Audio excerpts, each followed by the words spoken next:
One TV Patrol.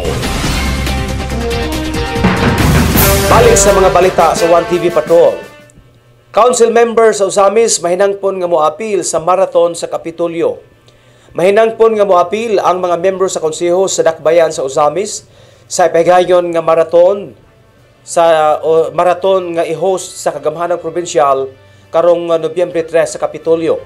Si Committee on Health Chairperson Honorable Kat Katlim nagkanayon nga bisan mixed non-professional o professional marathon athlete ang sentro sa maong paugnat sa kusog apan mahimog hapon nga moapil ang mga membro sa konseho bisan lang niadtong short kilometer category pagpakita sa pagduyog sa Asenso Ozamis Administration sa kasaulugan sa Kapitolyo sa 2024 Pirangat Festival.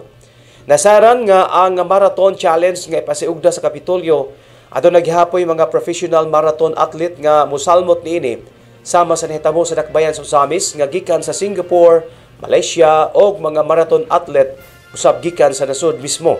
Bukas nga apilan sa mga membro sa konseho ang maong marathon gumikan sa malampuson nga marathon nga gi-host sa Ozamis dili pa lang dugay og gusto ni Governor Henry Sevilla Waminal ang tanang sektor sa probinsya musalmot niini. Regards to Asenso Misamis Occidental Marathon, may I ask my colleagues here kung what kilometers ang available and pwede na to nga daganon, because I believe until October 16 ang registration. So at least, because I strongly believe that Attorney Mars Tapayan is very much willing to run about 21 kilometers.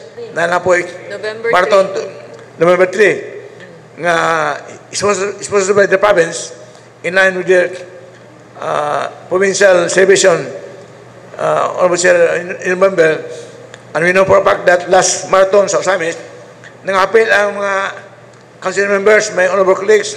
Thank you, Madam Chair. I would like also to encourage our SK chairman to encourage all SK officials for in our provincial activity, because Senso Misamis Occidental Marathon is also the part of Pirangat, the whole month celebration. One TV Patrol.